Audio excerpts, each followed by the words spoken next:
జగన్మోహన్ రెడ్డి గారు ఓడిపోవడం వల్ల తెలుగు రాష్ట్రంలో ఒక సీఎం స్థాయి లెవెల్లో ట్రోల్ చేయబడిన ఏకైక ఆస్ట్రాలజర్ ప్రపంచం మొత్తంలో వేణుస్వామి ఒక్కడే. ఏ రకంగా తీసుకుంటున్నారు దాన్ని? 100% పాజిటివ్గా తీసుకుంటున్నారు. డబ్బు అనేది ఏ రకంగా సంపాదించవచ్చు. క్లయింటేల్ అనేది నాకుండే క్లయింటేల్ నాకు ఎప్పుడూ ఉంటుంది. బీజేపీ, టీడీపీ, జనసేన కలిస్తే ఖచ్చితంగా సంచలనాలు ఉంటాయని చెప్పిన. సో జనరల్గా జాతకాలు మారుతున్న కొద్దీ ప్రిడిక్షన్స్ అనేవి మారుతుంటాయి. గ్రహాలు మారుతున్న కొద్దీ మన ప్రిడిక్షన్స్ మారుతాయి. కానీ నేను దీన్ని అడ్డం పెట్టుకొని తప్పించుకునే ప్రయత్నం నేను చేయలే. ఎందుకంటే నేను ఈ ఫెయిల్యూర్లో నాకు పెద్ద సక్సెస్. కారణం ఏంటంటే 2 తెలుగు రాష్ట్రాలలో 2 సౌత్ రాష్ట్రాలు అంటే కర్ణాటక, తమిళనాడులో 2 తెలుగు రాష్ట్రాలలో నేను 100% స్మార్ట్ ఫోన్ ఉన్న ప్రతి ఒక్కడికి నేను పరిచయమైన దీంతో, ఈ ప్రిడిక్షన్ ఫెయిల్యూర్తో. అట్లనే తమిళనాడు, కర్ణాటక రాష్ట్రంలో 30% ఆఫ్ ది పీపుల్కు నేను పరిచయం అయినా. సో నా లెవెల్ను ఒక సీఎం స్థాయికి తీసుకుపోయిన ప్రచారం ఇచ్చినటువంటి ఇన్సిడెంట్ ఇది. బట్ ఒక పక్క వేణుస్వామి అని అంటే ఒక అపార మేధావిగా చూసే వ్యూవర్స్ అంతా కూడా మీ ట్రోలర్స్ వల్ల కొన్నిసార్లు జోకర్గా చేసే ప్రయత్నం, లేకపోతే మీ మేధాశక్తిని అంతటిని తీసుకెళ్ళి అసలు ఈయనకి జాతకమే తెలీదు, ఏది పడితే అది మాట్లాడతాడు అనే స్థాయికి తీసుకెళ్ళటం, ఏ రకంగా చూడొచ్చు దీన్ని? పర్ఫెక్ట్. చాలామంది బాధపడుతున్నారు అదే. అంటే ఇప్పుడు నా ఫాలోవర్స్ కానీ, నన్ను విశ్వసించే వాళ్ళు కానీ, అనుకునే వాళ్ళు కానీ బాగా బాధపడే అంశం ఇది ఒక్కటే. కానీ నేనేం చెప్తా అంటే ట్రోలింగ్ అనేది, విమర్శ అనేది ఒక స్థాయి దాటితే సహజం. ఇవాళ ప్రధానమంత్రిని విమర్శిస్తలేరా, ముఖ్యమంత్రులను విమర్శిస్తలేరా, పెద్ద వాళ్ళని విమర్శిస్తలేరా, రాహుల్ గాంధీ లాంటి మనిషిని కూడా పట్టుకొని వాళ్ళ పప్పు అని అంటలేరా? సో నోటికొచ్చింది మాట్లాడేటువంటి పరిస్థితి ప్రస్తుతము తెలుగు సమాజంలో, మరీ ముఖ్యంగా సౌత్ ఇండియాలో తెలుగు సమాజంలో ఉంది. ఇప్పుడు నిన్నగాక మన ఐ థింక్ ప్రణీత అబ్బాయి ఎవరో ఒక తండ్రి కూతురు గురించి చాలా భయంకరమైన వీడియో చేసిండు. వాడిని చెప్పుతో కొట్టాల, పిచ్చి ముండా కొడుకును. సో అది ఎంత ఘోరంగా, ఎంత దూరం వెళ్ళింది ఆ మాట. తండ్రి కూతుర్లకే సంబంధం అంటగట్టి వాడు నోటికి వచ్చింది అంటే నేను అనేది వ్యూవర్షిప్ గురించి ఒకసారి ఇన్స్టాగ్రామ్ ఓపెన్ చేయండి. తెలుగు వీడియోలకు సంబంధించి మీకు అమ్మాయిలు బూతులు మాట్లాడుతూ ఉన్నారు. మీరు ప్రతి 10 వీడియోలలో 5 వీడియోలు బూతులు వస్తున్నాయి. సో ఇదంతా సోషల్ మీడియా యుగంలో పెరుగుట విరుగుట కొరకే అనేది కామన్. ఇది ఎక్కడనో దగ్గర దీనికి బ్రేక్ ఈవెన్ పాయింట్ ఉంటుంది. సో దీన్ని విమర్శ చేసిండ్రా ఇవన్నీ పట్టించుకోవాల్సిన పని లేదు. ఇప్పుడు ఆ మాటకు వస్తే చంద్రబాబు నాయుడు గారు జైలుకి వెళ్ళిన తర్వాత 6 నెలలకు సీఎం అయ్యారు. అంటే మా జైలుకి వెళ్ళడం తప్ప? ఇవాళ తెలంగాణ సీఎం రేవంత్ రెడ్డి జైలుకి వెళ్ళారు, సీఎం అయ్యారు. అట్లనే సీఎం జగన్మోహన్ రెడ్డి జైలుకి వెళ్ళిండు, సీఎం అయ్యిండు. అట్లనే సెంట్రల్ హోమ్ మినిస్టర్ జైలుకి వెళ్ళిండు, సెంట్రల్ హోమ్ మినిస్టర్ అయ్యిండు. రైట్? అంతకుముందు ఉన్న సెంట్రల్ హోమ్ మినిస్టర్ జైలుకు పోయిండు. సో ఇవన్నీ కామన్ కదా. నేను అనేది ఈరోజు కవిత అరెస్ట్ అవుతారు అని చెప్పి ముందుగానే ప్రిడిక్షన్ ఇచ్చిన మీరు ఈరోజు ఆమె జైలుకు పోయి వచ్చిన తర్వాత మళ్ళీ రాజయోగం ఉంటుందా? అయితే లేదు. అంటే నేను అదే చెప్తున్నా. ఇంకా మనం ఇప్పుడు మనం పోస్ట్ మార్టం చేస్తున్నాం. మనం ఏం ప్రిడిక్షన్లకు పోవట్లా. ఇప్పుడు నేనేం కొత్త ప్రిడిక్షన్స్ నేనేం చెప్పట్లా. వాడెవడో ఈ మధ్యన వచ్చి విమర్శిస్తాడు. నేనట పబ్బులలో పోయి కూర్చుంటే పబ్బులలోనట డివోర్స్ తీసుకుంటూ వచ్చి ముచ్చట పెడతారట. అంటే పబ్బులు విడిపోవాలని అనుకున్న వాళ్ళంతా పబ్బుల ముచ్చట పెడతారట. అట్లా అంటే జ్యోతిష్కులు అందరూ పబ్బులనే తయారవుతారు. బాబు గోగిని నేను కుక్క ఉంటుంది, ఈ కుక్క ఊకనే మొరుగుతుంటుంది. నేను ఒకటే ఒక ప్రశ్న, అరే పిచ్చి ముండా కొడుక, తెలుగు రాష్ట్రాలలో ఏ ఇన్సిడెంట్ జరిగినా నువ్వు వచ్చి మాట్లాడతావు. వ్యక్తిగతంగా వేణుస్వామిని ఎక్కువ టార్గెట్ చేసేటప్పుడు గోగినేని గారు ఎందుకు మిమ్మల్ని అంత ఎక్కువగా టార్గెట్ చేస్తాడు? నా వల్ల పుట్టిండు కాబట్టి వాడు జనాలకు తెలిసిందే నా వల్ల కదా. నా వల్లనే పారిపోయింది కాబట్టి దేశం వదిలిపెట్టి. అవును, ఈరోజు రాకుండానే ఉన్నాడు. ఇంకా రాడు కదా, వస్తే అరెస్ట్ చేస్తారు. వాని మీద దేశద్రోహం కేసు ఉంది. ఓకే, ఇంతకుముందు రాజద్రోహం ఉండే, ఇప్పుడు దేశద్రోహం ఉంది. అవన్నీ వీడియోలు ఉన్నాయి, ఒక 30 వీడియోలు ఉన్నాయి. నాకు పోస్ట్ చేయాలంటే ఆ రోజు వాడు చచ్చిపోయాడని ఫీల్ అయినా నేను. అంటే వీడు మొగోడేమో అనుకున్నా. జనరల్గా విధవాని మనం తెలంగాణలో గోగినేనికి పడదు పర్సనల్గా ఏమన్నా కక్ష? ఏం లేదు, పర్సనల్ నా చెప్పుతో సమానం వాడు. ఇప్పుడు నేనేం ఫీల్ అవుతా అంటే అసలు మన తెలుగు రాష్ట్రాలను భ్రష్టు పట్టించిందే వాడు. ఎందుకంటే ప్రతి ఒక్కరికి ఇప్పుడు కొత్త ఫ్యాషన్ ఏమైపోయిందంటే ఫస్ట్ టార్గెట్ హిందూ మతం దేవుళ్ళు, నెక్స్ట్ ఎమ్మెల్యే టికెట్. ఆంధ్రాలో, తెలంగాణలో ఈ పప్పులు ఉడకవు. ఆంధ్రాలో ఫస్ట్ మన తెలుగు ధనం మీద, హిందూ మతం మీద దాడి చేయాలి. దాడి చేసేందుకు మూలకారకుడు వీడే. బిగ్ బాస్కి ఒక ముందు వీడు స్టార్ట్ చేసి అడావిడి చేస్తే బిగ్ బాస్లో వీడిని అరెస్ట్ చేయడానికి వస్తే హోటల్ నుండి డైరెక్ట్ రాత్రి లండన్కు పారిపోయి లండన్ నుండి పిఆర్ తీసుకొని ఆస్ట్రేలియాకి వెళ్ళిపోయిండు. ప్రజెంట్ భార్య సంపాదిస్తుంటే వీడు టార్నెట్ అనే ఏరియాలో సూపర్ మార్కెట్లో ఉండి వస్తువులు తీసుకురావడం తప్ప వాడు ఏం చేయడు. సరే, నేను ఎందుకు మాట్లాడుతున్నా అంటే ఇంత భ్రష్టు పట్టించిన వీడు ఆ రోజు స్టేడియంలో ఇంత పూజలు జరుగుతుంటే ఆస్ట్రేలియా దేశంలో మెల్బోర్న్ సిటీలో MCG క్రికెట్ గ్రౌండ్లో వీడు ఒక్క మాట మాట్లాడలే. నువ్వు మొగోనివి అయితే, నీ బ్లడ్ గ్రూప్ ఒకటే అయితే, నీ తండ్రి ఒక్కడే అయితే నువ్వేం చేయాలి? స్పందించాలా? స్పందించడం కాదు, పోయి ఆపాలే. తెలుగు రాష్ట్రాలలో జరిగితేనే నేను అగ్రెసివ్గా పోతున్నా. అట్లాంటిది మీరు ఆస్ట్రేలియా మెల్బోర్న్ క్రికెట్ స్టేడియంలో క్రికెట్ ఆడడానికి వచ్చిన పాకిస్తాన్ ఇండియా మ్యాచ్కు మీరు హోమం కాల్చి పూజలు చేస్తున్నారు అంటే వీడు అక్కడ అడ్డం పడాలి. కానీ ఏమవుతుంది? చూర చేస్తారు బొక్కలు. అందుకని వీనికి ఏకాచమే పడ్డది. ఏకాచమే అంటే తెలుసు కదా, సింగిల్ పడ్డది. పడంగానే వీడు సప్పుడేగా కూర్చొని స్టేడియంలో ఎంజాయ్ చేసి ఇంటికి వచ్చేసిండు. కానీ అదే హైదరాబాద్లో గ్రహణం పట్టంగానే మాత్రం వీడు ఆడ కూర్చొని గ్రహణానికి మెసేజ్ పెడతాడు. అప్పుడు అర్థమైంది, ఓహో వీడు వేదవా, వీడు రండా. తెలంగాణ మనం రండా వెడవా అని ఎవరిని అంటాము అంటే పెన్లా మీద బతికేటోని, పెన్లాం చచ్చిపోయినోని అంటాం. ఈ రెండిట్లలో వీడు ఒకటి అంటే పెన్లా మీద బతికేటోడు కాబట్టి ఆ రోజు చచ్చిపోయిన వాడు నా దృష్టిలో.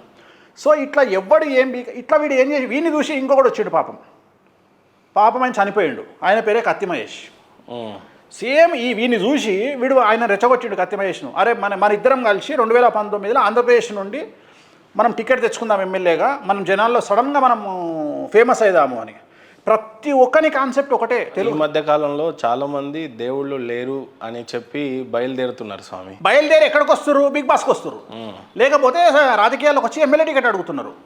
ఇక నేను పేర్లు తీసుకొని ఇప్పుడు ఆంధ్రప్రదేశ్లో కూడా మన ఎమ్మెల్యే టికెట్ ఆశించిన ఒక వ్యక్తి భంగపడ్డాడు. నేను పేర్లు చెప్పా. మొత్తం టికెట్ అనౌన్స్మెంట్ అయినాక లాస్ట్ మూమెంట్లో బ్రాహ్మణ కమిటీలు బీజేపీ సంఘాలు వచ్చి గొడవ చేయడం వల్ల అతనికి టికెట్ నిరాకరించారు.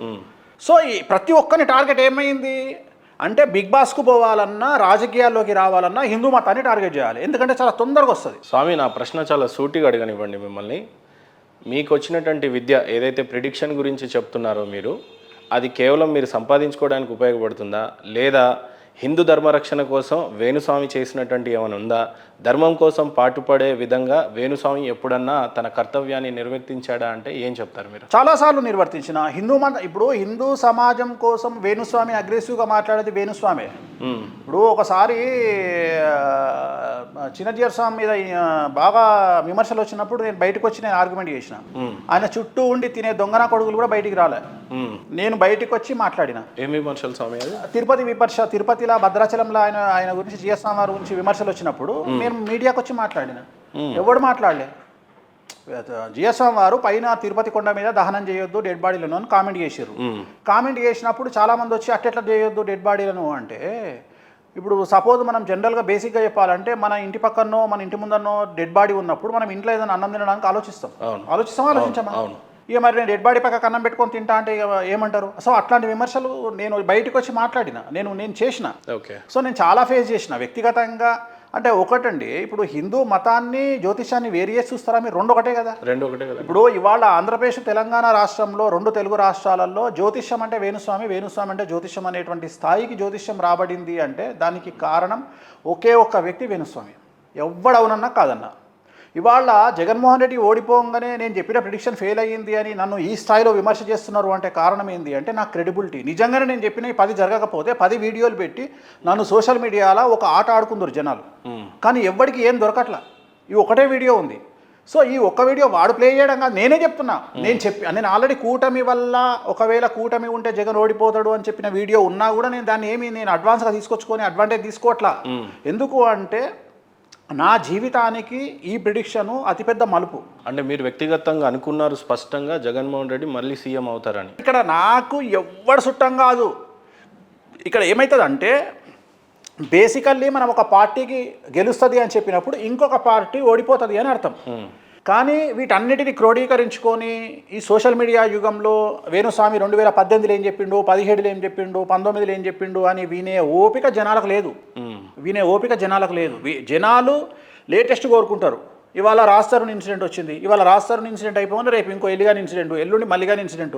సో జనాలకు ప్రతిరోజు ఏదో ఒక షాక్ ఇన్సిడెంట్ కావాలి. స్వామి, మీకు స్పష్టంగా ట్రోలర్స్ నుంచి వచ్చినటువంటి హెడేక్ కన్నా కూడా చాలా బాధ కల్పించే విషయం ఏంటంటే కనుమూరు రఘురామకృష్ణరాజు గారు గెలిచిన తర్వాత నా గెలుపు ఆ ఎదవకి అంకితం, దరిద్రుడు గారు నా గెలుపును చాలా స్పష్టంగా వేణుస్వామి దరిద్రుడు అని ఆ పాట పలికిన తర్వాత అనేక మంది మనోభావాలు దెబ్బతిన్నాయి. మీరు ఎలా రిసీవ్ చేసుకున్నారు? అది బాధపడ్డారు, చాలామంది బాధపడ్డారు.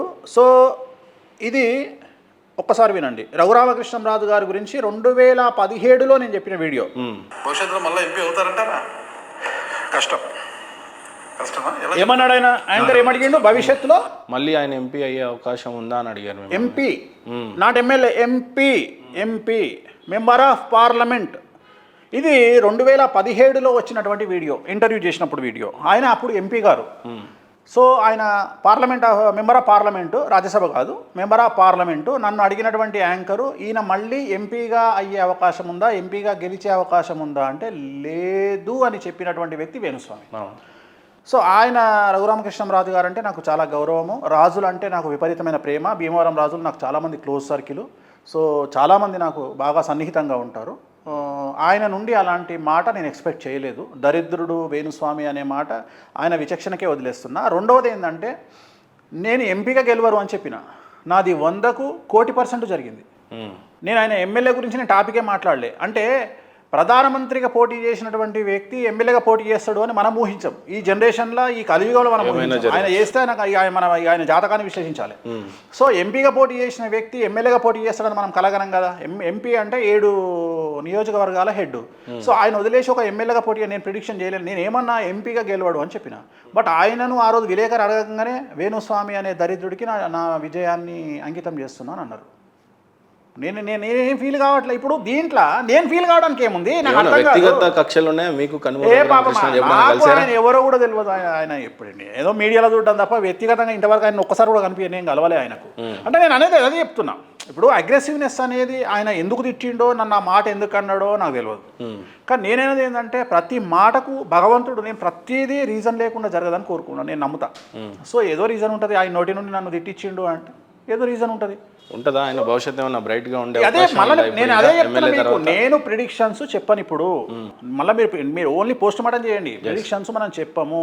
నేను ఏ ప్రిడిక్షన్ చెప్పను, ఓన్లీ పోస్ట్ మార్టమే చేద్దాము. ప్రిడిక్షన్స్ వద్దు. కానీ ఆయన ఎమ్మెల్యే అయిన తర్వాత కనీసం మినిస్టరో చైర్మన్ అయ్యే పరిస్థితులు ఉండే కదా. ఇక అదే చెప్తున్నా కదా. ఇప్పుడు అది ఆయన ఎక్స్పెక్టేషన్స్ మనం రీచ్ కాలేము. సో నేను నేను చెప్పదలుచుకున్న పాయింట్ ఏంటంటే, ఆయన ఎమ్మెల్యే గురించి నేను మాట్లాడలా. ఆయన ఎంపీగా ఓడిపోతారు అని చెప్పి, గెలవరు అని చెప్పిన.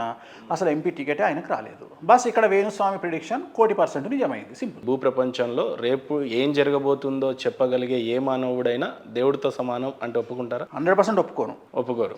అంటే ఇప్పుడు రేపటి జరిగేపోయే దాని గురించి ఈ రోజే దేవుడినైతే నా సక్సెస్ పర్సన్స్ 100% కదా. కానీ కొంతమంది నన్ను దేవుడిగా భావించవచ్చు. వాళ్లకు జరిగినటువంటి సంఘటనలు కావచ్చు. ఉదాహరణ, సంతానం లేదు అని అన్నప్పుడు, సంతానం జరిగినప్పుడు వాళ్ళు చాలా హ్యాపీగా ఫీల్ అవ్వచ్చు. బట్ నా ఉద్దేశం ఏంటంటే వేణుస్వామి గారు, రేపటి దాని గురించి జరగబోయేది ఒక మానవుడిగా వేణుస్వామి చెప్తున్నాడు అని అంటే దేవుడితో సమానంగానే తీసుకోవాలి.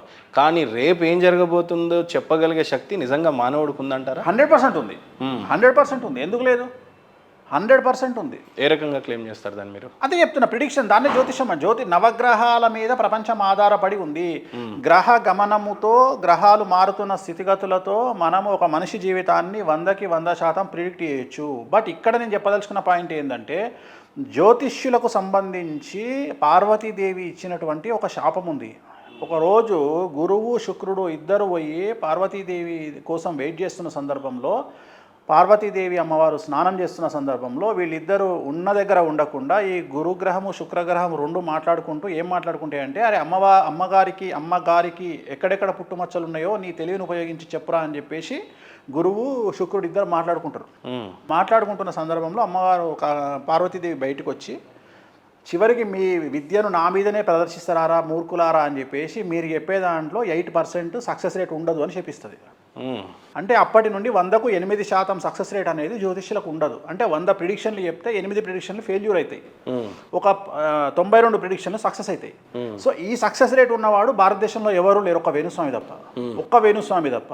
ధైర్యంగా విశాలు తిప్పి ఇట్లేసి. సో ఇంత సక్సెస్ రేట్ ఉన్నోడు నేను ఒక్కనే.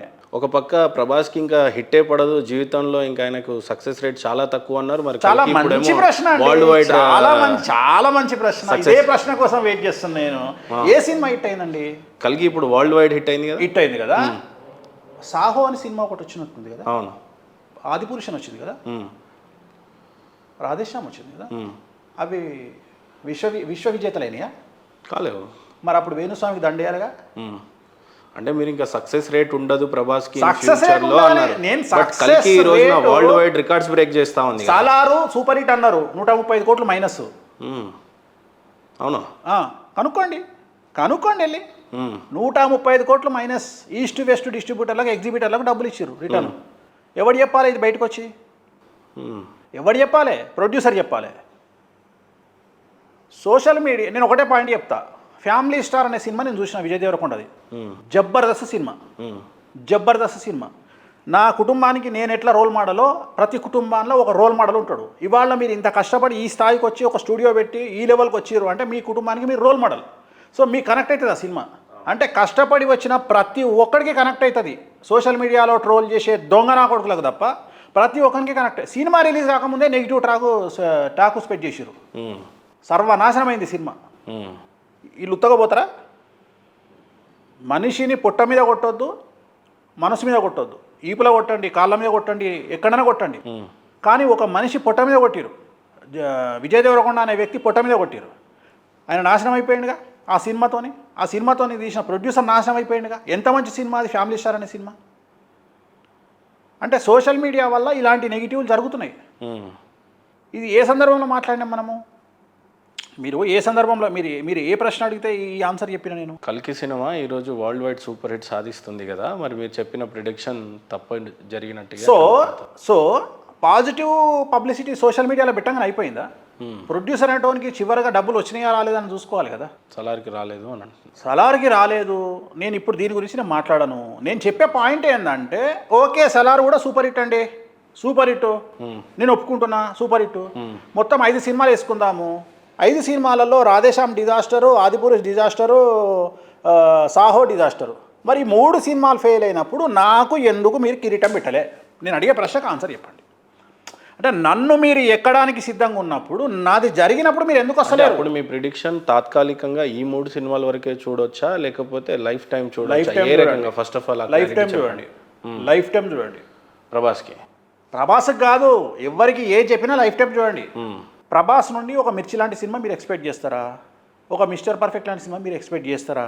చేసే పరిస్థితి లేదు ఈ రోజులలో. అయితే అప్పుడు మాట్లాడదాం. సలార్లో ప్రభాస్ ఎంతసేపు ఉంటాడు? ఎంతసేపు మాట్లాడిండు? కల్కి సినిమాలో ప్రభాస్ ఎంతసేపు ఉన్నాడు? అసలు కల్కి సినిమా అనేది ఎవరిది? హీరో ఎవరు? మెయిన్ హీరో ప్రభాస్ క్యారెక్టర్ ఎంతసేపు ఉంది? ఇక నేను కూడా ఇట్లా యుద్ధం చేయాలని చేస్తా. నాకు ఎందుకు? నేను అడిగేది ఒకటే. నేను అనేది ఏంటంటే, నేను ప్రభాస్ కెరియర్ గురించి మాట్లాడడం కంటే కూడా ఆరోగ్యం గురించి మాట్లాడినా. అది మాట్లాడలే ఎవరు. నేను ఒక హీరోయిన్ గురించి మాట్లాడినా. ఒక హీరోయిన్ గురించి ప్రిడిక్షన్ ఒక పక్క చేస్తుంటారు, కానీ ప్రభాస్ మీద వేణుస్వామికి ప్రేమ అనేది ఉంటుందండి. మేము మంచిగానే ఉంటాం కదా, విలువిచ్చే వ్యక్తి మీరు అన్నారు కదా.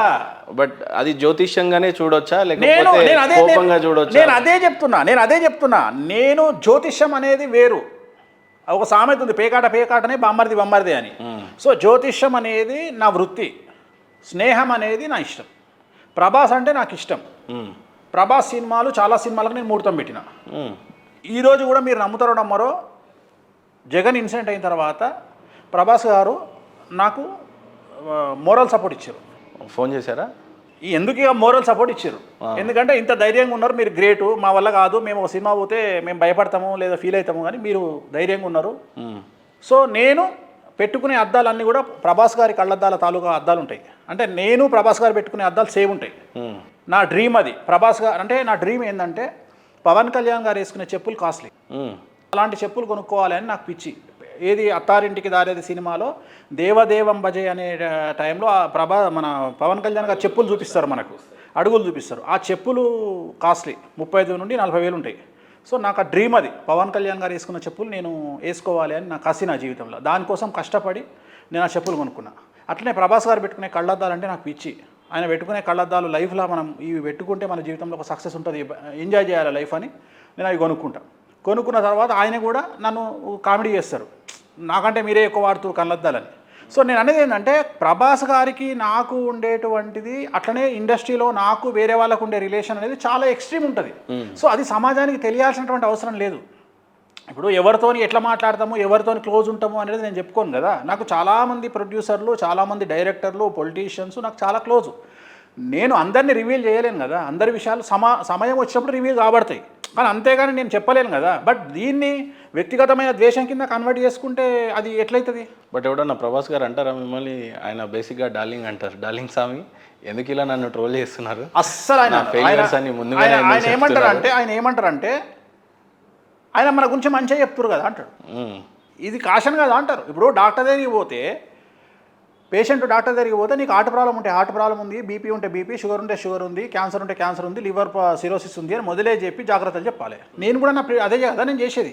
ఇప్పుడు ప్రభాస్ గారికి హెల్త్ బాగాలేకపోతే మీరు ట్రీట్మెంట్ చేయించుకోండి అని చెప్తున్నా, సినిమాలలో జాగ్రత్తలు తీసుకోమని చెప్తున్నా. కానీ ప్రభాస్ ఉంటే బాగుంటుంది అనేది ఇప్పుడు ప్రభాస్ గారి మీద నాకు తెలిసినంత వరకు ఒక 500 కుటుంబాలు బతుకుతున్నాయి. అంటే జనాలకు తెలియకపోవచ్చు వ్యక్తిగతంగా, నేను అనేది సినిమా థియేటర్లో కాదు, పర్సనల్గానే ఆయన వల్ల ఒక 500 కుటుంబాలు బతుకుతున్నాయి. సో ఆయన వల్ల 500 కుటుంబాల వల్ల బతుకుతున్నాయి. రేపు 5,000 కుటుంబాలు బతకాలి అనేది నా కోరిక. ఎందుకంటే ఆయన మామూలు వ్యక్తి కాదు. ఇప్పుడు క్రౌడ్ పుల్లర్, ప్రపంచంలో ఇంత పెద్ద క్రౌడ్ పుల్లర్ లేడు. అంటే ఒక సినిమా రిలీజ్ అయితే సినిమాలో ఏముంది అనేది పక్కన పెడితే, సినిమాలో ఏం లేకపోయినా జనాలు మినిమం 500 కోట్లు తీసుకొచ్చి ఆయన ముందు వచ్చిపోతారు. అది ప్రభాస్కున్న కెపాసిటీ. అది మన భారతదేశంలో ఇద్దరే హీరోలకు ఉంది. Number 1 Prabhas, number 2 Allu Arjun. ఎవ్వరు అవునన్నా కాదన్నా, రైట్? ఆకాశం మీద ఉమ్మేస్తే ముఖం మీద పడుతుంది. ఒకవేళ వాళ్ళని విమర్శిస్తే, వ్యక్తిగతంగా విమర్శిస్తే అది మీ కర్మ. ఎవ్వరు అవునన్నా కాదన్నా ఇద్దరే తోపులు భారతదేశంలో. మొత్తం భారతదేశాన్ని ఒక ఊపగలిగిన వాళ్ళు number 1 Prabhas, number 2 Allu Arjun. So ఈ ఇద్దరి ట్రాక్ రికార్డ్ అట్లుంది. వీళ్ళిద్దరు క్రౌడ్ పుల్లర్స్. నంబర్ 3 వేణుస్వామి అనొచ్చా? ఏం సంబంధం? వాళ్ళ ముందర రాష్ట్రాలను దేనికి మన వాళ్ళ ఇప్పుడు వాళ్ళు ఆయన లెవెల్ వేరు, వాళ్ళ కారణ జన్ములు వాళ్ళు. ఇప్పుడు నేను ఒక మామూలు వేణుస్వామి కూడా కారణ జన్ముడు. నేను అనేది ఏంటంటే అల్లు అర్జున్ లాంటి వ్యక్తి కారణ జన్ముడు, ఒక ప్రభాస్ అనే వ్యక్తి కారణ జన్ముడు. సో ఆయన జాతకంలో అంత పెద్ద యోగాలు ఉన్నాయి. సో ఆయన ఒక కనుసైగ చేస్తే అంత జనాలు, ఇప్పుడు ఆయన మీరు అబ్జర్వ్ చేస్తే ఆయన జస్ట్ ఒక పెద్ద ఏమంటారు, ఒక సుత్తి పట్టుకొని వచ్చినా జనాలు పూనకాలు వచ్చేస్తాయి ఫ్యాన్స్కు. సో అంత పెద్ద హీరో, అంత స్టార్డమ్ ఉన్న వ్యక్తి 10 కాలాల పాటు బ్రతకాలి, 10 కాలాల పాటు సినిమాలు తీయాలి, తెలుగు సినిమా ఇండస్ట్రీ బాగుండాలి, ప్రొడ్యూసర్లు బాగుపడాలి అనే ఇంటెన్షన్తోనే మనం చెప్తాం తప్ప, వ్యక్తిగతంగా ఒక మనిషి నాశనం కావాలి అని కోరుకుంటే ఫస్ట్ నాశనం అయ్యేది నేనే. నేను పురోహితుడిని, అంటే పురోహితుడు అంటే నేను పూజలు చేయకపోయినా పురోహితాన్ని కోరుకునేవాడిని. అందరూ బాగుండాలని కోరుకునేవాడు వేణుస్వామి. అందరూ బాగుండాలని కోరుకుంటా. మీ ఫ్రెండ్షిప్ ఇంత బాగా పెట్టుకొని అనవసరంగా ట్రోలర్స్ మాత్రం ఏదో విజిబిలిటీ, అంటే వాళ్ళకి తెలియదు కదా, వాళ్ళకి ఇవన్నీ తెలియదు కదా. ఇప్పుడు ఉదాహరణ, ఇప్పుడు నేను మన ఫామ్ హౌస్లో పండిన సీతాఫలం ఆయనకు పంపించినాం. ప్రభాస్ గారికి సీతాఫలం అంటే చాలా ఇష్టం. మా ఆవిడ ఒక ఆర్గానిక్ బ్యాగ్ ఒకటి పంపించింది ఆయనకి. సో చాలా ఇష్టం. ఇప్పుడు మొన్న నేను ఒక బ్లూ కలర్ కళ్ళద్దాలు పెట్టుకోగానే ఎంబడే పెట్టుకున్న 10 నిమిషాలకే నేను స్టేటస్ పెట్టంగానే వాళ్ళ మేనేజర్ ఫోన్ చేసి, స్వామి అన్న అడుగుతున్నాడు, ఈ కళ్ళద్దాలు కావాలి అన్నకు అని చెప్పి ఇమ్మీడియట్గా నెక్స్ట్ వీక్ వాళ్ళు యూరప్ పోయారు, తీసుకొచ్చుకోరు ప్రభాస్ గారు. సో నేను అనేది ఏంటంటే ఇంత ఇంటిమసీ ఉంటుంది. అట్లా ప్రతి ఒక్కళ్ళతోని, ఇండస్ట్రీలో ప్రతి ఒక్కళ్ళతోని నన్ను ఆయన ఏమంటారు అంటే, ఆయన మనకు కొంచెం మంచిగా చెప్తుండు కదా, ఆయన ఏం తప్పు చెప్పట్లేదు కదా. ఇప్పుడు వ్యక్తిగత విమర్శ చేస్తే నేను తప్పు, నేను వ్యక్తిగత విమర్శలు చేయట్లా ఎక్కడ. నేను మంచి సినిమాలు ఎన్నుకోమని చెప్తున్నా, మంచి ప్రొడ్యూసర్లను ఎన్నుకోమని చెప్తున్నా. ఒక్క మిస్టేక్ జీవితాన్ని చిన్నభిన్నం చేస్తుంది. ఒక పక్క మనుషులకి చాలా ఐడెంటిటీ లభించిన తర్వాత మీకున్న గుర్తింపు 2 తెలుగు రాష్ట్రాల్లో కొత్తగా చెప్పాల్సిన అవసరం లేదు. కానీ వేణుస్వామి ఎందుకు ఒక పెద్ద చిన్నజీయర్ స్వామి లాంటి ఆశ్రమం కట్టలేకపోయాడు? కొన్ని 4 గోడలకు మాత్రమే పరిమితి అయిపోయి మీడియా వరకే మాట్లాడడానికి సరిపోయే అంతనే వేణుస్వామిని చూస్తున్నారు ఒక పక్క. రెండోది, మీకున్న ఈ జ్ఞాన సంపదని విస్తరింపజేయాలి అని అన్నప్పుడు ఈ హిందూ ధర్మాన్ని ప్రచారం చేయాలి, ధర్మాన్ని కాపాడాలి, లేకపోతే అనేక మంది జీవితాలు మార్చాలి అనుకున్న వేణుస్వామికి కేవలం 4 గోడలు, ఒక ఆఫీసు, ఒక అపాయింట్మెంటు, కొన్ని ఫీజులకు పరిమితం చేశారు మిమ్మల్ని. మీరెందుకు పెద్ద ఆశ్రమం సృష్టించలేకపోయారు? ఒక పక్క సద్గురుని చూసినా, మరో పక్క చిన్నజీయర్ స్వామి లాంటి వాళ్ళని చూసినా మీకేమనిపిస్తుంది? 100% మీరు చెప్పింది కరెక్ట్ ప్రశ్న. ఎవ్వరు ఇంతవరకు విచిత్రమైన విషయం ఏంటంటే, ఐ అప్రిషియేట్ నన్ను ఈ ప్రశ్న అడగలే. నన్ను ప్రపంచంలో రెండో వ్యక్తి మీరు, ప్రపంచంలోనే రెండో వ్యక్తి మీరు. నన్ను ఫస్ట్ ఈ ప్రశ్న అడిగినటువంటి వ్యక్తి నా చిన్నప్పటి స్నేహితుడు, నాకంటే 1 సంవత్సరము సీనియర్ అయినటువంటి కృష్ణమూర్తి అని, ఇప్పుడు పబ్లిక్ ప్రాసిక్యూటరు మన తెలంగాణ ప్రాంతంలో. తను అడిగింది ఈ ప్రశ్న, ఎందుకు ఒక ఆశ్రమాన్ని ప్లాన్ చేయొద్దు అని చెప్పేసి. ఇప్పుడు మీరు అడిగారు, సెకండ్ పర్సన్ మీరు. సో నేనేం చెప్తా అంటే, ఒకే ఒక్క ఆన్సర్, ఆ స్థాయి నాకున్నా ఆ స్టేచర్కు నేను సరిపోను. స్వామీజీ అంటే కొన్ని ప్రత్యేకమైన నియమ నిబంధనలు ఉంటాయి. ఆ నిబంధనలు నియమాలు నా దగ్గర లేవు. నేను అల్ట్రా పాష్ ఆస్ట్రాలజర్. ఆస్ట్రాలజీ అనేది నా వృత్తి. నేను ఏ గుడిలో పూజారిని కాదు, నేను పురోహితుడిని కాదు, నేను ఊర్లో పురోహితం చేయట్లా, నేను గుళ్ళో అర్చకత్వం చేయట్లా, నేను జస్ట్ ఆస్ట్రాలజర్ని. ఆస్ట్రాలజర్ అనేటువంటిది, జ్యోతిష్యుడు అనేటువంటిది నా వృత్తి, రైట్. ఇది కాకుండా ఇతరత్ర నాకు 190 వ్యాపకాలు ఉన్నాయి. సో కొన్ని నియమాలు ఉంటాయి. అర్చకత్వంలోకి వెళ్తే మీరు ఎలాంటి తప్పులు చేయడానికి లేదు అక్కడ. అంటే మీరు కనీసం ఎంటర్టైన్మెంట్కు వెళ్ళడానికి కూడా నియమాలు అనేటువంటివి అడ్డొస్తాయి. అట్లనే ఒక స్వామీజీ అయితే మరీ ఘోరం ఏంటంటే, ఒక స్వామీజీగా మీరు రూపాంతరం చెందితే మీరు వేసుకునే బట్టలు కూడా మీరు ప్యాంట్ షర్ట్ వేసుకోవద్దు, ఆ కాషాయ వస్త్రాలే కట్టుకోవాలి. సో మీరు లగ్జరీ వస్తువులు వాడడానికి లేదు. సో ఇక్కడ వేణుస్వామి అలాంటి వైపు వెళ్ళకపోవడానికి కారణం ఏంటంటే, మనకు 2 రకాల విమర్శలు ఆస్ట్రాలజర్ను విమర్శించడానికి ప్రతి ఒక్క కుక్క రెడీగా ఉంటుంది. ఫస్ట్ ఏంటి అంటే, వేణుస్వామి జాతకమే బాగుంటే వేణుస్వామి జాతకాలు ఎందుకు చెప్పుకుంటాడు? అవును, ఇది నెంబర్ 1. దీన్ని బ్రేక్ చేయడానికి నేను ఫస్ట్ లైఫ్లో సక్సెస్ అయి చూపించిన.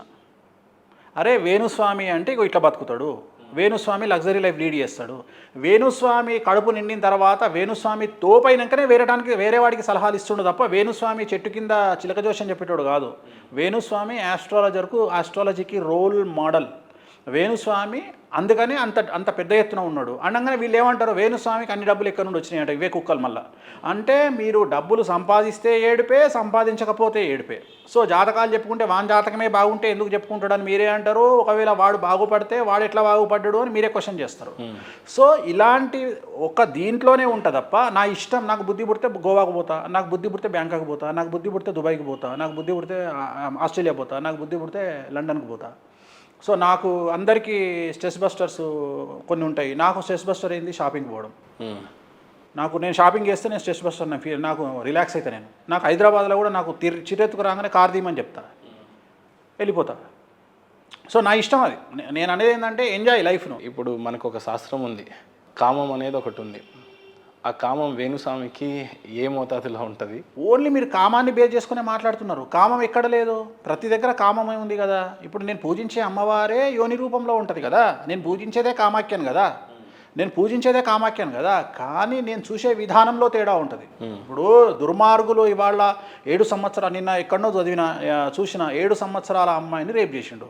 అరే మరి నీ బిడ్డ, నీ కళ్ళ ముందర 7 సంవత్సరాల బిడ్డ కనిపిస్తే నువ్వు ఎందుకు ఉంటున్నావు అంటే, నీ ప్రవృత్తి అట్లా తయారైంది, నేర ప్రవృత్తి. అంటే మానసికంగా జనాలు అంత పరాకాష్ఠకు చెందిరు.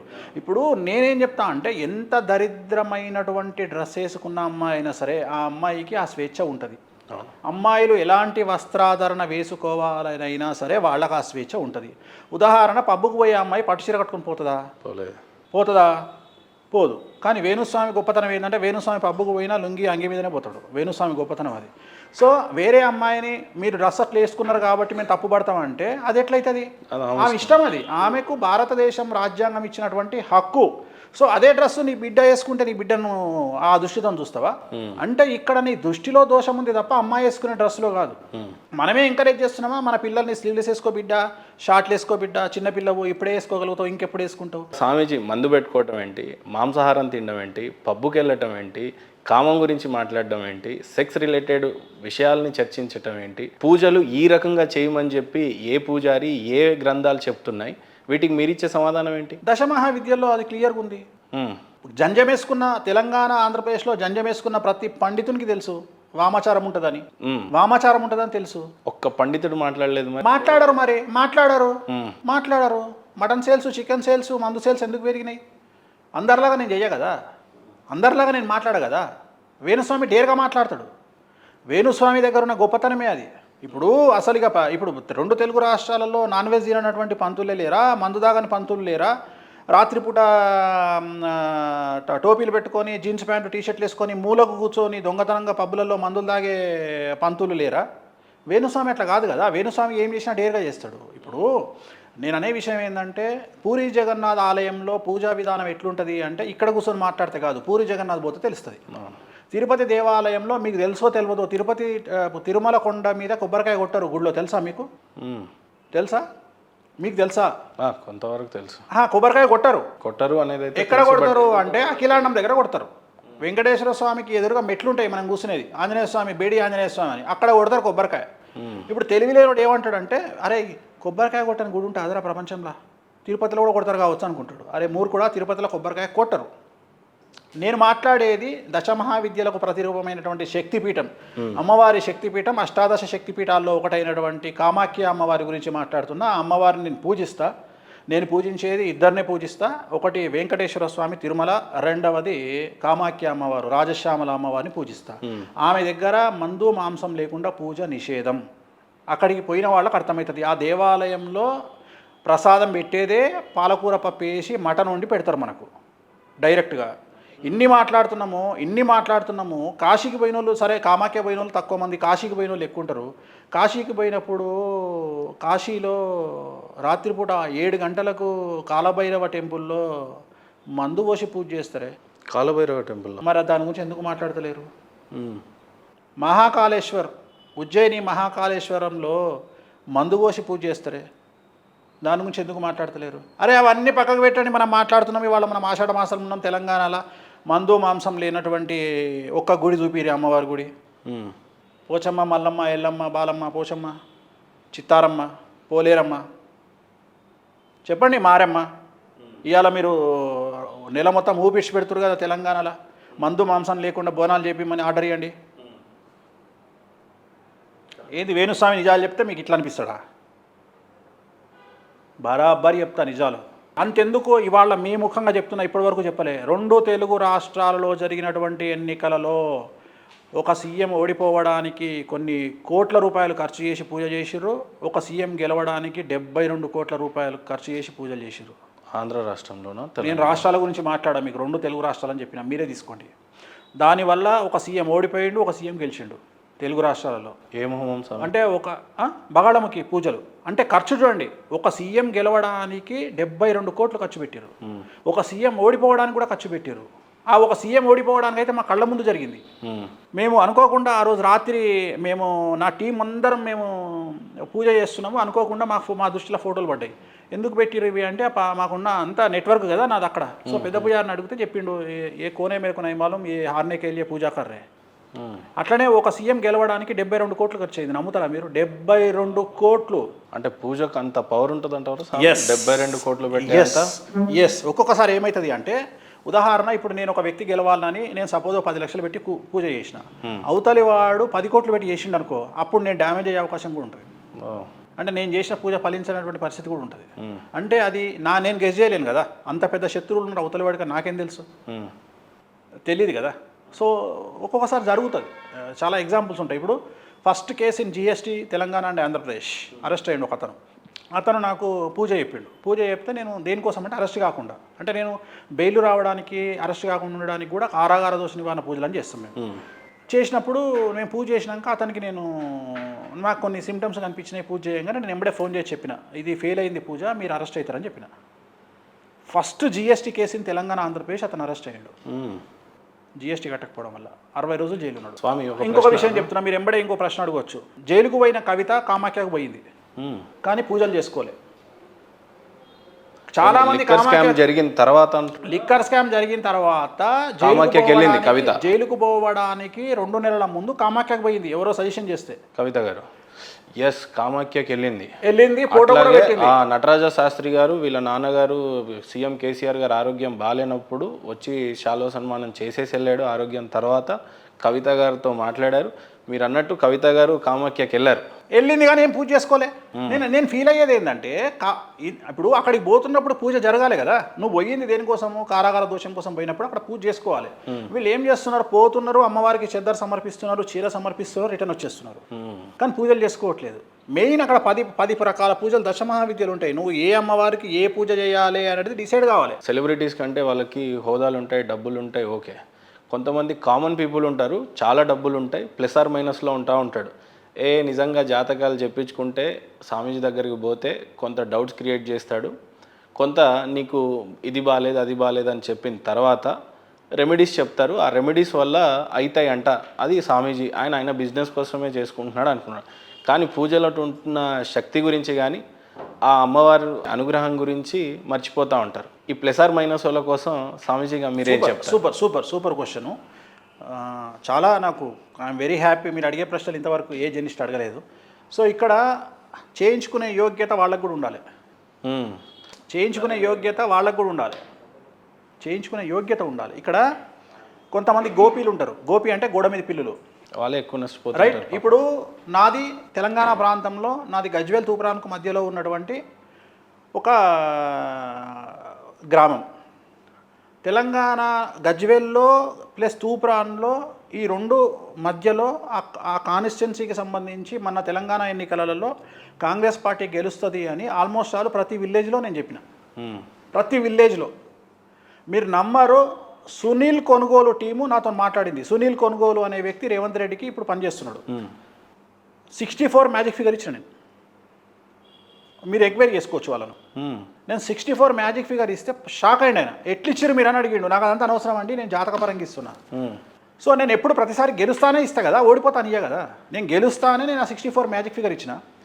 ఇదే గజ్వేల్లో, ఇదే తూప్రాన్లో చాలామందికి నా సన్నిహితులకు, నా దోస్తులకు, నా సర్కిలు, నా గ్రూప్లో ప్రతి ఒక్కళ్లకు నేను చెప్పింది ఒకటే మాట, ఈసారి కాంగ్రెస్ పార్టీ గెలవబోతుంది. తెలంగాణలో 64 నుండి 65 సీట్లు వస్తాయి, మినిమం మ్యాక్సిమం 90 సీట్లు వస్తాయని చెప్పిన. కాంగ్రెస్ గెలిచినాక వాళ్ళందరూ ఏం ఫీల్ కావాలి? వేణుస్వామి చెప్పేటి నిజాలని ఫీల్ కావాలి. కానీ మీరు నమ్మరు, మళ్ళా they are waiting for Andhra Pradesh elections. అంటే వేణుస్వామి ఈసారి ఓడిపోతాడా అని ఆలోచించారు తప్ప వేణుస్వామి చెప్పినవి 90 జరిగినాయి అని ఆలోచిస్తలేరు. అంటే వాళ్ళ ఉద్దేశం ఏంది? నన్ను విమర్శించాలి అని మానసికంగా వాళ్ళు ఫిక్స్ అయ్యారు. ఇంకా వాళ్ళు నా దగ్గరికి రారు లైఫ్లో. సో నా దగ్గరికి రావద్దు అనుకునేవాడు నాలో చెడుని ఎతికే ప్రయత్నం చేస్తాడు, నాలో ఫెయిల్యూర్ని ఎతికే ప్రయత్నం చేస్తాడు. సక్సెస్ వాడి కంటికి కనిపించదు. వాళ్ళని గోపీలు అంట, గోడ మీద పిల్లులు. నాకు అవసరం లేదు వాళ్ళతోని. నా క్లయింటేల్ చాలా పెద్దది.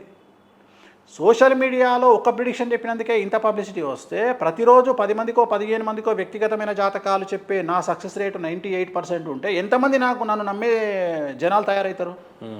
ఆలోచన చేయండి. సో ఎంతమంది నన్ను బిలీవ్ చేస్తారు? ఒకవేళ నిజంగానే నేను చెప్పింది జరగలేదు అనుకొని నన్ను దూరం చేసుకునేటువంటి వాడిని నష్టజాతకుడు అనుకుని వదిలేస్తా.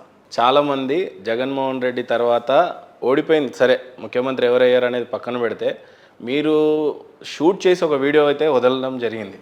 ఆ తర్వాత మీ గురించి అంతా ఏమనుకున్నారంటే, వేణుస్వామి పని అయిపోయింది, ఇక భవిష్యత్తు గురించి కానీ జాతకాల గురించి ఇంకెప్పుడు చేయడమో, సెలబ్రిటీకి చెప్తే మాత్రమే ఆయన స్టాండర్డ్స్ ఆ లెవెల్లో ఉంటాయి, ఇక నుంచి నేను జాతకాలే చెప్పాను అన్న తర్వాత ఇంక అయిపోయిందేమో, జాతకాలే చెప్పాను, ఇంకా తెలంగాణ భాషలో చెప్పాలంటే వేణుస్వామి దుకాణం బంద్ అయిపోయింది అన్నట్టు ట్రోల్ చేసి, వేణుస్వామి ప్రాణం పోతే వేణుస్వామి దుకాణం బంద్ అవుతుంది ఆపని అంటారు. వేణుస్వామి ప్రాణం పోతే వేణుస్వామి దుకాణం బంద్ అవుతుంది.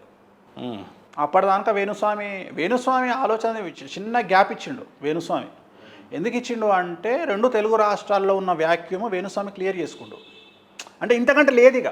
ఇప్పుడు ఒక ఏరియాలో బట్ గట్స్ ఉండాలి స్వామి అలాంటి వీడియో పెట్టడానికి, యాక్సెప్ట్ చేయడానికి కూడా. నేను మొగోడిని కదా, వేరే వాళ్ళలాగా ప్లేట్ ఫిరాయిస్తలేను కదా. వేరే స్వామీజీలు, ఇప్పుడు మీరు మాట్లాడిన ఆంధ్రప్రదేశ్ 2 స్వామీజీలు దుకాణం తెల్లారే ఇట్లా తిప్పిరు, నేను తిప్పలే. నేను అదే స్టాండ్ మీద ఉన్నా. ఇప్పుడు కూడా చెప్తున్నా, నేను కూటమి గెలుస్తుంది ఒకవేళ కలుస్తే అని చెప్పిన వీడియో నా దగ్గర ఉన్నా, నేను మాట్లాడతలేను. నేను అదే స్టాండ్ మీద ఉన్నా. ఎందుకంటే నా ఫెయిల్యూర్ ఒకటి జరిగింది, నేను ఒప్పుకుంటున్నా. కానీ నేను ఇట్లా ప్లేట్ ఫిరాయించే మనిషిని కాదు. గట్స్ ఉండాలి, 100% గట్స్ ఉండాలి. ఆ గట్స్ నాకు ఉన్నాయి, ఒప్పుకునే గట్స్ నాకు ఉన్నాయి.